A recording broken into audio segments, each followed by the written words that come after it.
గుజరాత్ టైటన్స్లో హార్దిక్ పాండ్యా లేడు. సో మరి ఈసారి ఆ టీం పరిస్థితి ఏంటి? కొంచెం ట్రిక్కీనే ఇది. ఎందుకంటే ఫస్ట్ ఎడిషన్లోనే టైటిల్ గెలిపించినటువంటి captain Hardik Pandya, no doubt. Hardik Pandya is very very dependable allrounder. అందులోనూ క్యాప్టెన్స్ కూడా చాలా బాగా చేశాడు. అందుకనే ఫస్ట్ ఎడిషన్లోనే టైటిల్ ఇచ్చాడు గుజరాత్ టైటాన్స్కి. ఈవెన్ డోంట్ ఫర్గెట్, లాస్ట్ కూడా they are the runners up. So finals దాకా తీసుకొచ్చాడు జట్టుని. సిఎస్కే లాంటి ఒక బలమైనటువంటి ప్రత్యర్థితోటి పోటీ పడ్డారు కాబట్టి ఓడిపోయారు కానీ, బట్ అదర్వైజ్. సో కాబట్టి అలాంటి క్యాప్టెన్ లేకపోతే ఆ ఇంపాక్ట్ అనేటువంటిది టీం మీద ఉంటుంది గ్యారంటీగానే. ఎప్పుడైతే నడిపించేటువంటి ఆ షిప్ క్యాప్టెన్ ఇదే అవుతాడో ఆటోమేటిక్గా ఇంపాక్ట్ అనేటువంటిది అది డెఫినెట్గానే మిగిలినటువంటి దాని మీద ఉంటుంది. కాకపోతే ఏంటంటే Shubman Gill is leading the side. ఆ రీప్లేస్మెంట్ అనేటువంటిది కూడా very good replacement. Shubman Gill is upcoming promising cricketer, already ICC awards గెలిచినటువంటి వాడు. అండ్ ఈవెన్ మనం ఇంగ్లాండ్ తోటి 5 మ్యాచ్ టెస్ట్ సిరీస్ గెలవడంలో ప్రధానమైనటువంటి పాత్ర పోషించిన వాడు. That also scoring in the 4th innings is not easy. So కాబట్టి అలాంటి 4th innings స్కోర్ చేస్తూ టీంని గెలిపించినటువంటి ఆ కాన్ఫిడెన్స్ అనేటువంటిది క్యారీ చేసుకుంటూ వస్తున్నాడు Shubman Gill. Plus is quiet and com. సహజంగా ధోని గురించి మనం ఎప్పుడు ఎందుకు స్పెషల్గా చెప్పుకుంటూ ఉంటాము అంటే కనుక ధోని యొక్క కామ్నెస్ అనేది. ఒకసారి ఆ అగ్రెషన్ అనేటువంటిది కావచ్చు కాక, బట్ అందరూ అగ్రెషన్ని యాక్సెప్ట్ చేయలేరు. ఎట్లాంటి వాళ్ళకైనా కానీ సరిపోయినటువంటి యాటిట్యూడ్ని చూపిస్తూ ఆ రకమైనటువంటి ఉన్నటువంటిది శుభ్మన్ గిల్ చూడొచ్చు. మనం ఈవెన్ మనిషిని చూస్తే కూడా ఆ రకమైనటువంటి కామ్నెస్ కనబడుతూ ఉంటుంది. ఐ థింక్ అందులోనూ Miller is in good form. So కాబట్టి they are in good form. So అందుకని గుజరాత్ టైటాన్స్ హార్దిక్ పాండ్యా లేకపోతే మొదట్లో ఒకవేళ 2-3 మ్యాచ్లు ఏమైనా ఇబ్బంది పడచ్చేమో. ఎప్పుడైతే ఒకసారి మళ్ళీ ఒకళ్ళకొకళ్ళు అర్థం చేసుకొని ఎవరేంటి అనేటువంటిది. Captaincy is nothing but knowing your player. జట్టులో ఉన్నటువంటి 11 మంది, ఫైనల్ టీంలో ఉండేటువంటి 11 మంది ఎవరు ఎక్కడ ఫిట్ అవుతారో అనేటువంటిది తెలుసుకొని వాళ్ళని అక్కడ ఉపయోగించడం అనేటువంటిది క్యాప్టెన్సీ తెలివితేటలు. లేకపోతే కనుక ఏముంది, ప్లేయర్లు అందరూ కూడా ఇంటర్నేషనల్ ఆడినటువంటి వాళ్ళే, ఒక స్టేజ్లో ఆడినటువంటి వాళ్ళు కాబట్టి వాళ్ళని అన్ని కోట్లు పెట్టి ఫ్రాంచైజీలు సొంతం చేసుకుంటాయి. సో కాబట్టి ఇప్పుడు ఇండివిజువల్గా ప్లేయర్ యొక్క క్యాపబిలిటీ ఏంటి, కెపాసిటీ ఏంటి అనేటువంటిది మనం ఇక్కడ అనలైజ్ చేయాల్సినటువంటి అవసరం లేదు. They are all proven. కాబట్టి అలాంటి ఆటగాళ్ళని ఒక తాటి మీదకి తెచ్చి ఎవరి నుంచి ఎప్పుడు ఎలాంటి రిజల్ట్ని తీసుకోవాలి అనేటువంటిది తెలిసినటువంటి వాడే క్యాప్టెన్, అతనే విజేత అవుతూ ఉంటాడు. సో దానికి Shubman Gill may take 2-3 matches అవ్వచ్చు కాక, బట్ ఎందుకంటే ఐపీఎల్ అనేటువంటిది అట్లాగూ లాంగ్ రన్.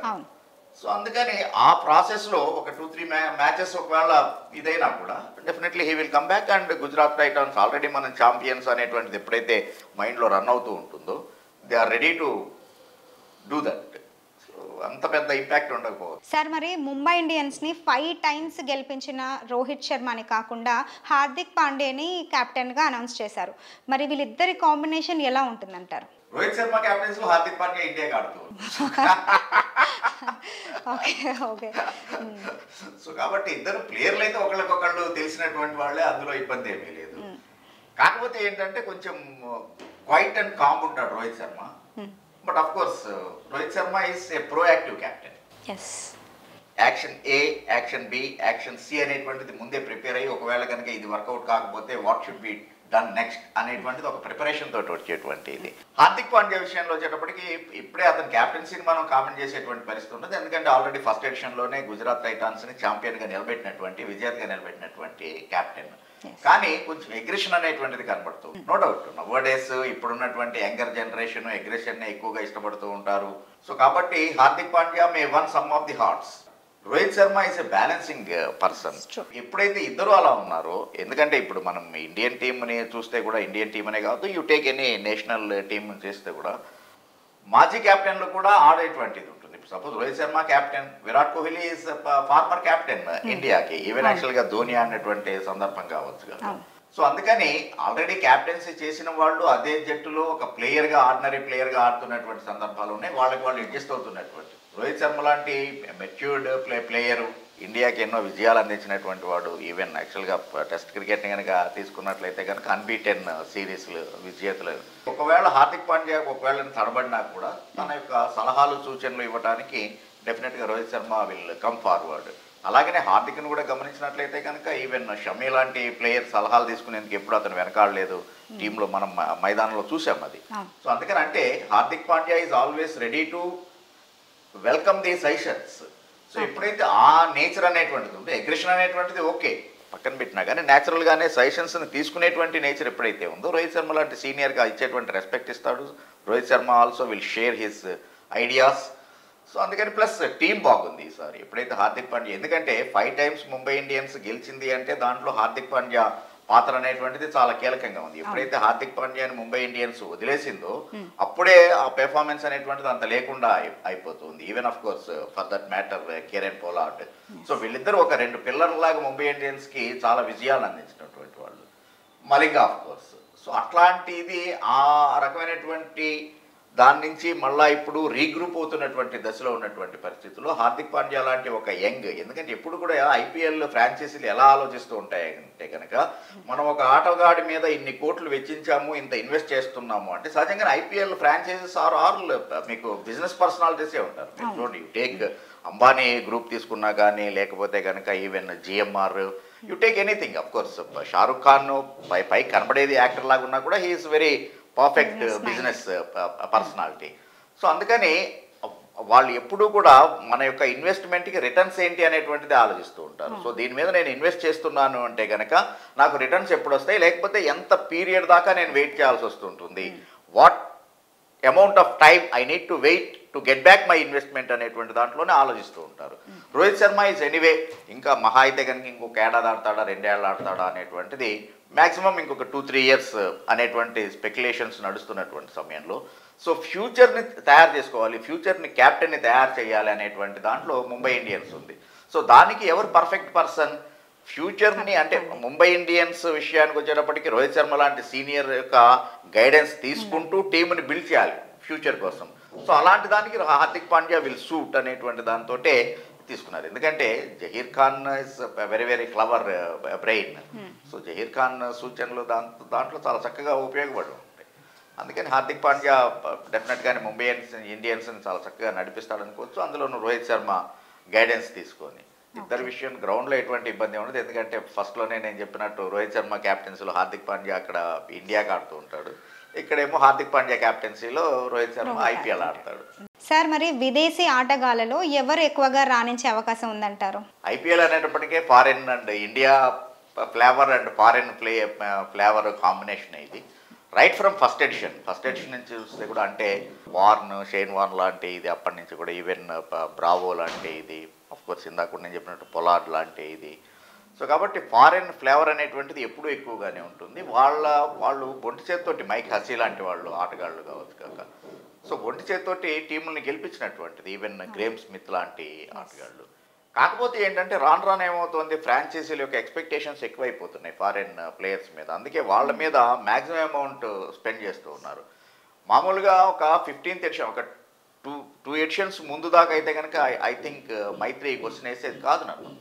ఎప్పుడైతే కనుక శ్యామ్ కరన్ లాంటి వాళ్ళని బెన్ స్టోక్స్ మీద చాలా ఎక్స్పెక్టేషన్స్ పెట్టుకొని అన్ని కోట్లు వెచ్చించి వాళ్ళని ఇచ్చేసిన తర్వాత బెన్ స్టోక్స్ ఏదో కారణాలు చెప్పి ఒక 2 మ్యాచ్లు ఆడి బెంచ్కి పరిమితం అవటం, శ్యామ్ కరణ్ ఉన్నటువంటి ఎక్స్పెక్టేషన్స్ని అందుకోలేక ఒక రకంగా టీం గెలిపించకపోతే గేమ్ టీం పరాజయాల్లో కారణమయ్యేటువంటి పరిస్థితి రావటం. సో ఇట్లాంటి దాంతో సహజంగానే అభిమానులందరిలోనూ క్వశ్చన్ తయారవుతుంది. ఇండియాలో ఇంత టాలెంట్ ఉన్నప్పుడు, ఎందుకంటే మొన్న కూడా చూస్తే మనం కోహ్లీ లాంటి సీనియర్ ప్లేయర్లకి రెస్ట్ ఇస్తే కూడా మనం సిరీస్లు గెలవగలుగుతున్నాము అంటే కారణం ఏంటంటే ఈవెన్ హార్దిక్ పాండ్యా లేడు. సో ఇట్లాంటి ఇది ఉంటే కూడా, షమీ లేడు, ఇట్లాంటి ఇది ఉంటే కూడా మనం గెలవగలుగుతున్నాము అంటే కనుక టాలెంట్ కొదవేం లేదు. Bench strength is always ready to occupy the chair. ఎవరైతే కనుక ఇప్పుడు కనుక నేను ఇక్కడి నుంచి ఈ చైర్ దిగాను అంటే కనుక ఆక్యుపై చేయడానికి వెంటనే రెడీగా ఉన్నారనేటువంటి అంతా ఉన్నప్పుడు ఫారిన్ ప్లేయర్ మీద ఇంత అవసరమా అనేటువంటిది ఆశలు అనుమానాలు అనేటువంటి వస్తూ ఉన్నాయి. బట్ ఈసారి అది ఉండకపోవచ్చు. ఎందుకంటే ఎక్కువగా ఇన్వెస్ట్ చేసినటువంటిది Pat Cummins and Mitchell Starc. So ఇద్దరు కూడా మ్యాచ్ వెళ్ళినారు.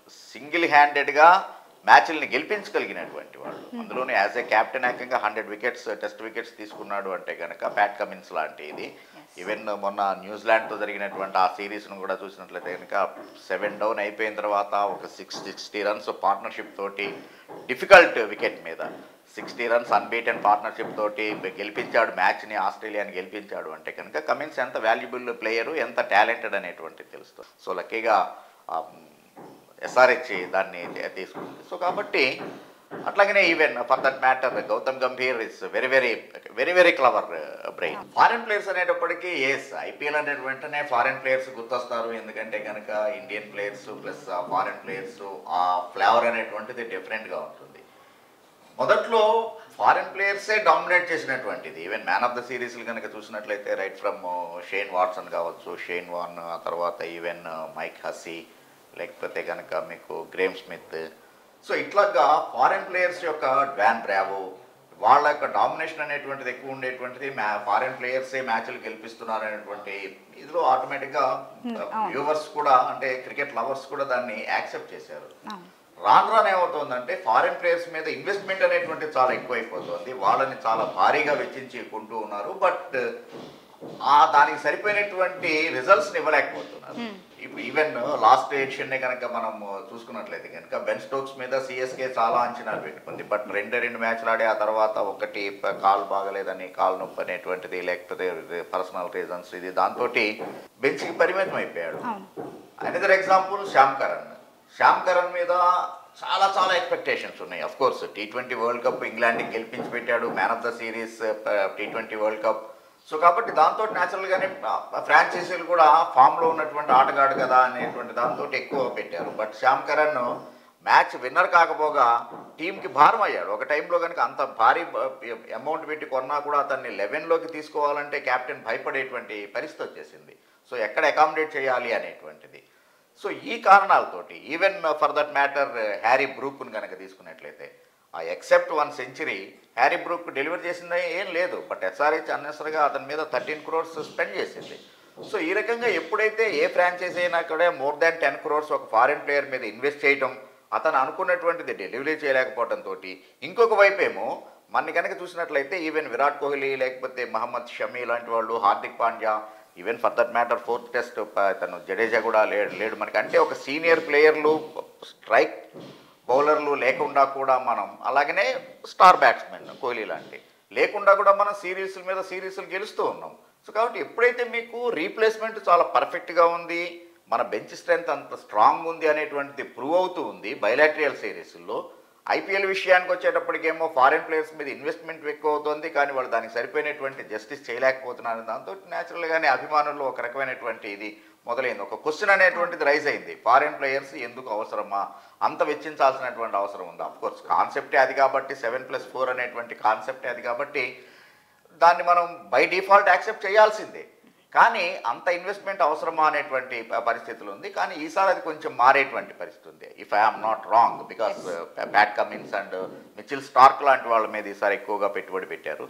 సో వాళ్ళిద్దరూ కూడా ఇండివిజువల్గా మ్యాచ్ విన్నర్లు. ఆస్ట్రేలియా అన్నిసార్లు వరల్డ్ కప్లు గెలిచింది, లేకపోతే కనుక ఈవెన్ న్యూజిలాండ్ లాంటి టీంల మీద కూడా టెస్ట్ సిరీస్ రీసెంట్గా గెలిచింది అనేటువంటి దాన్ని కనుక చూసినట్లయితే ఇండివిజువల్గా వాళ్ళు మ్యాచ్ విన్నర్లు. సో కాబట్టి వాళ్ళ మీద ఈసారి ఎక్స్పెక్టేషన్స్ ఎక్కువ ఉంటాయి. అలాగనే వాళ్ళ మీద అందరి అభిమానుల యొక్క చూపు కూడా ఎక్కువ ఉంటుంది. లక్కీగా ఎస్ఆర్హెచ్ కమిన్స్ని తీసుకుంది. సో ఈవెన్ విలియమ్సన్ పైకి కనబడినంతటి డిస్ట్రాక్టివ్ కాకపోవచ్చు కాక, but he's a match winning player. Even David Miller, you take David Miller లాంటి ప్లేయర్ని తీసుకుంటే కూడా.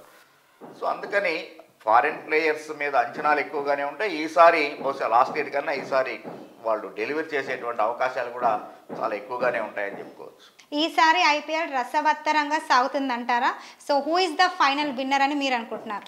రసవత్తరంగా సాగుతుంది అంటంలో ఎటువంటి అనుమానం లేదు. డెఫినెట్గానే రసవత్తరంగా సాగుతుంది. ఎందుకంటే ఐపీఎల్ అన్న వెంటనే మామూలుగా మనం ఉన్నటువంటి ఆ 40 degrees Celsius ఎండని కూడా మర్చిపోయి, ఈవెన్ అంటే డబుల్ హెడర్ ఉన్నప్పుడు 2 o'clockకి కూడా స్టేడియంకి వచ్చి ప్రేక్షకులు చూస్తున్నారు అంటేనే ఐపీఎల్లో ఆ మజా ఉంది అనేటువంటిది ఇట్ ఈస్ అండర్స్టూడ్. దాన్ని మనం ప్రత్యేకంగా ఎక్స్ప్లెయిన్ చేయాల్సినటువంటి అవసరం లేదు. సో ఆ విషయంలో ఈ ఏడాది కూడా తగ్గేది ఏమీ లేదు. అందుకనే ఏడాదికి ఇంకా సూపర్ హిట్ అవుతుంది. మీకు ఒకటే ఎగ్జాంపుల్, ఎప్పుడైతే మీకు బ్రాడ్కాస్టింగ్ రైట్స్ ఏడాదికి పెరిగిపోతున్నాయి అంటేనే వ్యూవర్షిప్ పెరుగుతోంది అని అర్థం. అనవసరంగా బ్రాడ్కాస్టర్ కోట్లు బీసీసీఐకి ఇస్తున్నాడు అంటే కనుక దానికి సరిపోయినటువంటి యాడ్ రెవెన్యూ వస్తోంది అని అర్థం. యాడ్ రెవెన్యూ వస్తోంది అంటే కనుక వ్యూవర్షిప్ పెరుగుతోంది అని అర్థం. లేకపోతే కనుక even a company, corporate company వాడు కూడా 30 secondsకి అన్ని లక్షలు ఇవ్వడు యాడ్కి.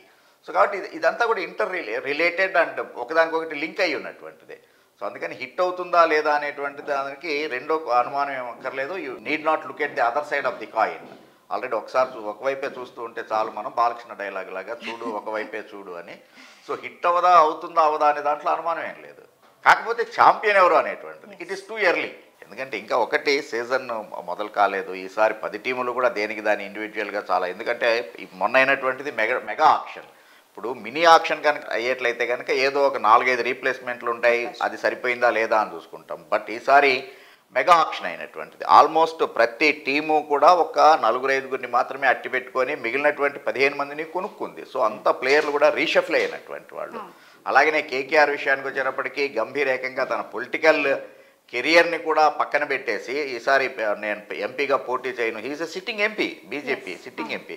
సో అలాంటి జనరల్గా అందరూ పాలిటిక్స్లోకి వెళ్ళాలి అనుకుంటారు. ఒక సక్సెస్ఫుల్ ఎంపీగా గెలిచినటువంటి వ్యక్తి నాకు పాలిటిక్స్ వద్దు, నేను క్రికెట్ మీద కాన్సన్ట్రేట్ చేస్తాను అని చెప్పి మళ్ళీ కేకేఆర్ జట్టుతోటి కలవటం అనేటువంటిది. సో దాంతో న్యాచురల్గానే ఎందుకంటే కేకేఆర్ని 2 సార్లు విజేతగా నిలబెట్టినటువంటి captain KKR. So Rishabh Pant లాంటి వాళ్ళు గాయం నుంచి తిరిగి రావటము, ఆ ఎక్స్పెక్టేషన్స్ ఎక్కువ ఉన్నాయి. శుభ్మన్ గిల్ మీద క్యాప్టెన్సీ బాధ్యత అనేటువంటిది ఉంది. Hardik Pandya with a new team, పాత టీమే అవ్వచ్చు కాక బట్ ముంబై ఇండియన్స్ తోటి మళ్ళీ తిరిగి ఎంట్రీ అయ్యి క్యాప్టెన్సీ చేయటం అనేటువంటిది. అలాగనే ఆర్సీబీ డెఫినెట్గా ఈసారైనా సరే కప్పు కొట్టాలనేటువంటి పట్టుదలతో ఉండటం. ఈవెన్ సిఎస్కే ధోని కప్పుని ఇచ్చి రిటైర్ అవుదాం అనేటువంటి ఇది. సో వీటన్నిటి అంటే ప్రతి టీము దేనికి అది. అలాగే ఈ ఎస్ఆర్హెచ్ కనుక లాస్ట్ 3-4 ఎడిషన్స్ చూస్తే కనుక చాలా నిరాశాజనకమైనటువంటి ప్రదర్శనతో ఉంది. బట్ ఈసారి వాళ్ళ యొక్క గుడ్ మూవ్ ఆక్షన్లో కూడా చాలా చక్కగా ఇచ్చేశారు. చాలా తెలివైనటువంటి హోంవర్క్ చేసే ఆక్షన్లో వాళ్ళు పాల్గొన్నారనేటువంటిది తెలుస్తూ ఉంది, ప్యాట్ కమిన్స్ లాంటి వాటిని తీసుకోవటం. సో అందుకని ప్రతి టీము దేనికదే ప్రిపేర్ అయ్యి ఉంది నేను చెప్పేటువంటిది ఫైనల్గా. సో అందుకని ఎవరు ఛాంపియన్ అవుతారు అనేటువంటిది చెప్పడం చాలా కష్టమే ఈసారి విషయానికి వచ్చేవాడికి. బట్ అట్లీస్ట్ వీ కెన్ అంటే ఒక వైల్డ్ గెస్ అనేటువంటిది చూసుకుంటే కనుక డెఫినెట్గా సిఎస్కే అండ్ ఈసారి SRH and Mumbai Indians, RCB and of course Calcutta 5లో ఉండేటువంటిది టాప్ 5. తర్వాత 4 ఎవరు, ప్లే ఆఫ్కి ఎవరు వస్తారు లేకపోతే కనుక అది అనేటువంటిది మనం డ్యూ కోర్స్ ఐపీఎల్ జరుగుతున్న కొద్దీ ఒక కనీసం ఒక్కొక్క టీము ఒక 5-6 మ్యాచ్లకు ఆడిన తర్వాత ఒక క్లియర్ పిక్చర్ అనేటువంటిది వస్తుంది. దాన్ని బట్టి మనం we can come to A conclusion. ఇప్పటికిప్పుడు ఛాంపియన్ అనేటువంటిది కష్టం కానీ బట్ టాప్ 5లో ఈ టీంలు ఉండే అవకాశం ఉంది. సో మీతో మాట్లాడుతుంటే నేను ఇప్పుడు టీవీ ముందు కూర్చొని పాప్కార్న్ తింటూ ఐపీఎల్ మ్యాచెస్ చూసిన ఫీలింగ్ వచ్చేసింది. So thank you so much for your time. Thank you.